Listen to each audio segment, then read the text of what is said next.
গত এক সপ্তাহে ফেসবুকের কন্টেন্ট ক্রিয়েটররা সবচাইতে বেশি কোন বিষয়ে জানতে চেয়েছে সেটা জানবো এবং সমাধান আপনাদেরকে বলবো। এর জন্য সর্বপ্রথম আমি চ্যাট জিপিটিতে চলে আসলাম এবং চ্যাট জিপিটিকে আমি সেই প্রশ্নটাই করলাম। চ্যাট জিপিটি কিন্তু বলে দিয়েছে কোন প্রশ্নটা সবচাইতে বেশি করা হয়েছে। 1 নম্বরে বলছে ফেসবুকে কন্টেন্ট ভাইরাল করার কৌশল।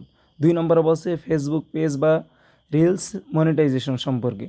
তৃতীয়ত বলছে ভিডিও আপলোড ও কন্টেন্ট শেয়ারিং সমস্যা। 1 নম্বরে আমরা যেটা লক্ষ্য করলাম যে কন্টেন্ট ভাইরাল করার কৌশল সম্পর্কে প্রায় 70 থেকে 75% কন্টেন্ট ক্রিয়েটর জানতে চেয়েছে গত এক সপ্তাহের মধ্যে। তো আমরা সেই বিষয়ে আলোচনা করব। প্রিয় বন্ধুরা, আমি আপনাদেরকে একটা কথা বলি, কন্টেন্ট ভাইরাল করার জন্য সবচাইতে গুরুত্বপূর্ণ বিষয় হচ্ছে আপনি কী ধরনের কন্টেন্ট দিতেছেন। আপনার কন্টেন্ট যদি শেয়ারযোগ্য কন্টেন্ট হয় তাহলে ওটা খুব তাড়াতাড়ি এবং রাতারাতি ভাইরাল হবে। এজন্য অবশ্যই আপনার কন্টেন্টের কোয়ালিটি ভালো হতে হবে। যেমন আমি আপনাদেরকে উদাহরণস্বরূপ যদি বলি, একটা কন্টেন্ট এরকম যেই কন্টেন্টটা দেখে মানুষ হাসলো, অথবা এরকম একটা কন্টেন্ট যেই কন্টেন্টটা দেখে মানুষ কিছু শিখতে পারলো, অথবা এরকম একটা কন্টেন্ট যে কন্টেন্ট দেখে মানুষ কিছু জানতে পারলো। যেমন আমি একটা ফেসবুক পেজে ঢুকলাম, নাম হচ্ছে রিপন মিয়া। তাকে আপনারা সবাই চেনেন। তিনি কী ধরনের ভিডিও বানান?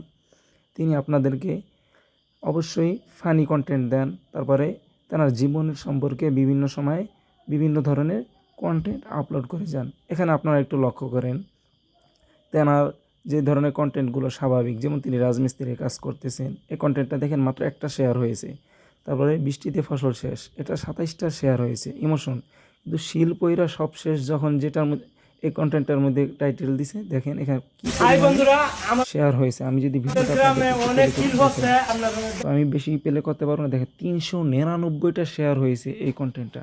ভাবা যায় মানে অন্য কন্টেন্ট ওরকমভাবে একটা শেয়ার হয়নি, অথচ এটা কি পরিমাণে শেয়ার হয়েছে। এর থেকেই বোঝা যায় যে তার এই কন্টেন্টটার মধ্যে একটা ইমোশন কাজ করছে। মানুষ এটা দেখে, এই যে দেখেন আরেকটা কন্টেন্ট 7,500 শেয়ার হয়েছে। এটা একটা ফানি কন্টেন্ট ছিল। তিনি স্বভাবজাতভাবেই ফানি কন্টেন্ট দেন, তার কন্টেন্ট দেখে মানুষ একটু বিনোদন পায়, এটা তার জন্য একেবারে বেস্ট একটা ক্যাটাগরি। তিনি সবসময় ফানি কন্টেন্ট দেন। দেখেন 7,500 শেয়ার হয়েছে। এই যে শেয়ারগুলো হয়েছে, যে কারণে কিন্তু তার কন্টেন্টগুলো প্রচুর পরিমাণে ভাইরাল হয়। এখন কথা হচ্ছে, ভাই সে তো এমনিতে একটা ভাইরাল লোক, তার কন্টেন্ট তো এমনিতে ভাইরাল হবে, এটা স্বাভাবিক বিষয় আপনি বলতে পারেন। কিন্তু শুধু এটা তার ক্ষেত্রেই না, সে তো এমনি ভাইরাল হয় নাই। তার শুরুর দিকে যে কন্টেন্টগুলো ছিল সেগুলোও কিন্তু মানুষের মন জয় করতে পারছে, যে কারণে কিন্তু এখন মানুষ তার কন্টেন্টগুলো দেখতেছে, দেখে সেগুলো থেকে বিনোদন নিতেছে এবং সেগুলো শেয়ার করতেছে। এটাই শেয়ার কিন্তু কেউ এমনি করে না। যত বড় সেলিব্রিটি হোক, তার কন্টেন্ট বা তার কথা ভালো না লাগলে কিন্তু কেউই কখনো শেয়ার করবে না। তো এই যে রিপন ভাইয়ের যে ভিডিওটা দেখলাম 7,500 শেয়ার হয়েছে, কী কারণে হয়েছে? এটা দেখে মানুষ হাসতে পারছে এবং চাইছে এই কন্টেন্টটা আমি শেয়ার করলে আমার বন্ধুবান্ধব যারা আছে ওরাও একটু হাসবে, ওদেরকেও আমি এটা সেন্ড করলাম, ওদেরকে ইনবক্সে শেয়ার করে দিলাম বা আমার প্রোফাইলে শেয়ার করে দিলাম। এই যে একটা বিষয় যে শেয়ার করা, এই শেয়ারের বিষয়টা আপনাকে অবশ্যই খেয়াল রাখতে হবে। আপনি যদি শেয়ারযোগ্য কন্টেন্ট আপলোড করতে পারেন তাহলে আপনার কন্টেন্ট রাতারাতি ভাইরাল হয়ে যাবে। আচ্ছা, এই যে একটা কন্টেন্ট দেখলাম আমরা, দেখেন ভিউয়ের চিন্তা করো না বন্ধুরা, এনগেজমেন্ট বাড়াও, ভিউ নিতে পারবে, এটা মূল বিষয় না।